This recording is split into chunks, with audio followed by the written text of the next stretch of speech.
Guys और आपके साथ मैं सरकाज हूँ। पश्चिम बंगाल में महामारी और त्रासदी के बीच ये चुनाव कभी नहीं भूले जाएंगे। आज 8वें चरण का मतदान संपन्न हो चुका है। सभी सीटों पर अब मतदान यहाँ पर हो चुका है। लेकिन इस बीच जहाँ सवाल उठ रहा है कि मोदी और अमित शाह यानी कि प्रधानमंत्री नरेंद्र मोदी और अमित शाह ने बंगाल में 7वें और 8वें चरण से पहले बंगाल के बीच को आखिर ममता बनर्जी के लिए क्यों खुला छोड़ दिया था, क्योंकि इससे पहले बंगाल में बीजेपी काफी ज्यादा सक्रिय नजर आ रही थी। बीजेपी के दिग्गज नेता बंगाल में चुनावी रैलियों और सभाओं को कर चुके हैं। इसका सिर्फ एक ही मकसद था कि बंगाल में ममता बनर्जी से सत्ता की चाबी को छीनना। लेकिन हाल ही में महामारी और त्रासदी को देखते हुए बंगाल में बीजेपी ने प्रधानमंत्री नरेंद्र मोदी और गृह मंत्री अमित शाह ने सभी रैलियों को रद्द कर दिया। हालांकि इसकी शुरुआत कांग्रेस के पूर्व अध्यक्ष राहुल गांधी ने की, लेकिन हाल ही में समय रहते बीजेपी ने इसका पूरा का पूरा क्रेडिट लेते हुए अपनी सभी बंगाल की रैलियों को रद्द कर दिया और आने वाले समय में बीजेपी को वर्चुअल तरीके से भी बंगाल में एक्टिव रैली की सलाह दी। लेकिन क्या आखिर अमित शाह और गृह मंत्री अमित शाह और बीजेपी के लिए प्रधानमंत्री नरेंद्र मोदी का 7वें और 8वें चरण के चुनाव से पहले पीछे जाना क्या बीजेपी के लिए खतरे की घंटी साबित हो सकता है? चुनावी नतीजों में क्या बीजेपी को इसका खामियाजा भुगतना पड़ सकता है? क्या होगा बीजेपी के लिए आगे का ये डर किस तरीके से बढ़ रहा है, इस रिपोर्ट में देखिए। अंत भला तो सब भला। नीतीश कुमार ने चुनाव प्रचार के आखिरी भाषण में यही बोला था। शब्दों में बेबसी के साथ भाव थे। जगह जगह विरोध प्रदर्शनों से नीतीश कुमार काफी निराश लग रहे थे। एलजेपी नेता चिराग पासवान की हरकतों से नीतीश कुमार काफी दुखी थे, लेकिन कुछ भी कर पाने की स्थिति में नहीं थे। चुनाव जिताने का पूरा दारोमदार प्रधानमंत्री नरेंद्र मोदी पर ही रहा, क्योंकि अमित शाह ने डिजिटल रैली करके शुरुआत तो कर दी थी, लेकिन बाद में कोविड के चपेट में आ जाने के कारण अपना पूरा एक्शन प्लान अपने जूनियर नित्यानंद राय के जरिए लागू करा रहे थे। प्रधानमंत्री नरेंद्र मोदी ने नीतीश कुमार को तो वैतरणी पार लगा दिया, लेकिन पश्चिम बंगाल यानी कि वेस्ट बंगाल 2021 में बीजेपी के नाव मझधार में छोड़कर ही हटना पड़ा।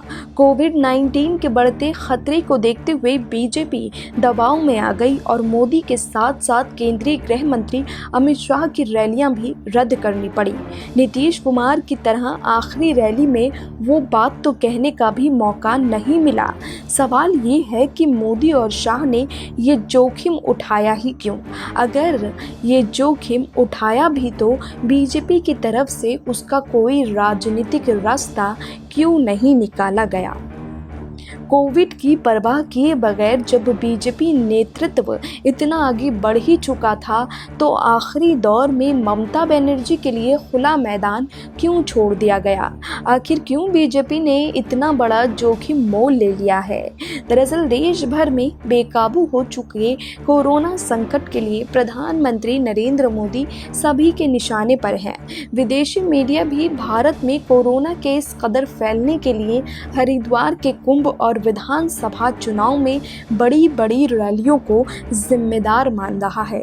ऑक्सीजन और कोविड-19 के इलाज में इस्तेमाल होने वाली दवाओं को लेकर मरीजों के घर परिवार के लोग और रिश्तेदार दर दर की ठोकरें खा रहे हैं। अस्पताल में मरीज को भर्ती कराने को से लेकर दवाओं और ऑक्सीजन के लिए लोग पूरी ताकत और पैसा झोंक दे रहे हैं, तब भी जान बचाना दूभर हो रहा है। हालात ये है कि वो लोग भी मोदी के खिलाफ बोलने लगे हैं जो उनके लिए लड़ पड़ते थे। ये मोदी की लोकप्रियता ही रही है जो ममता बनर्जी के चुनावी रणनीतिकार होते हुए भी प्रशांत किशोर को भी ये बात स्वीकार करनी पड़ी है। प्रशांत किशोर के मुताबिक पश्चिम बंगाल में मोदी और मुख्यमंत्री ममता बनर्जी दोनों बराबर लोकप्रिय रहे हैं।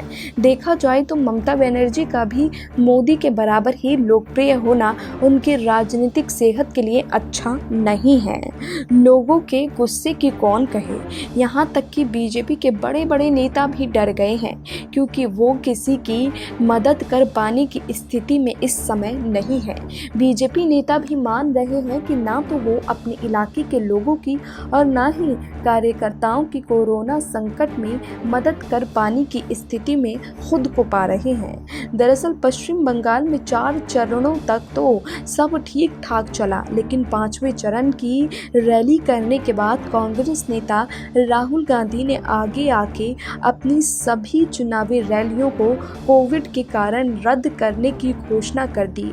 ऐसा करने वाले राहुल गांधी पहले नेता तो नहीं थे, लेकिन कांग्रेस की रैलियां रद्द होने के बाद ममता बनर्जी और बीजेपी दोनों ही दबाव में आ गए। सबसे पश्चिम बंगाल में कोरोना संकट के चलते सीपीएम ने रैलियां रद्द करने का ऐलान किया था। सबसे पहले सीपीएम ही वो पार्टी थी जो आगे आई थी और उसने रैलियों को रद्द करने का ऐलान किया था।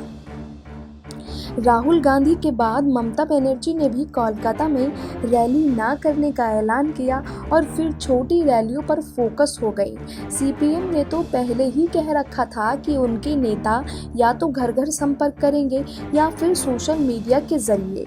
ये सब होने के बाद बीजेपी भी दबाव में आ गई और अमित शाह ने अपनी मालदा की रैलियों को रद्द कर दिया।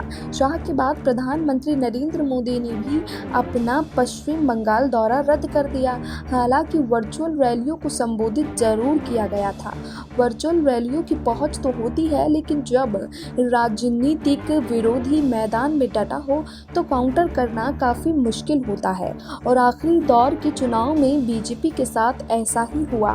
खुला मैदान पाते ही ममता बनर्जी अपने पूरे फॉर्म में लौट आई हैं और बीजेपी के बड़े नेताओं के फील्ड में गैर मौजूदगी का पूरा फायदा उठाने लगी हैं।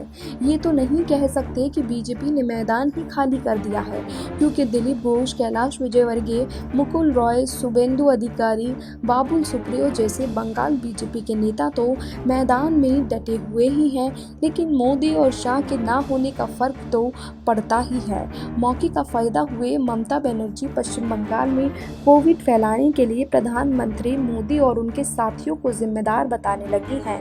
वोटिंग के आखिरी दौर में वैक्सीन को चुनावी मुद्दे के तौर पर उछालने के बाद ममता बनर्जी कोविड मिसमैनेजमेंट के लिए प्रधानमंत्री नरेंद्र मोदी को जिम्मेदार बताने लगी है। यूपी के मुख्यमंत्री योगी आदित्यनाथ के कोरोना पॉजिटिव हो जाने के बाद से लगातार ममता बनर्जी घूम घूम कर कहने लगी है कि बीजेपी और उसके नेता बंगाल में कोरोना फैला रहे हैं। 15 अप्रैल को योगी आदित्यनाथ ने खुद के क्वारंटाइन और खुद के कोरोना पॉजिटिव होने की जानकारी दी थी और 16 अप्रैल की एक रैली में ममता बनर्जी प्रधानमंत्री पर बाहरी लोगों को चुनाव प्रचार के लिए बुलाकर कोरोना फैलाने का आरोप लगा चुकी हैं।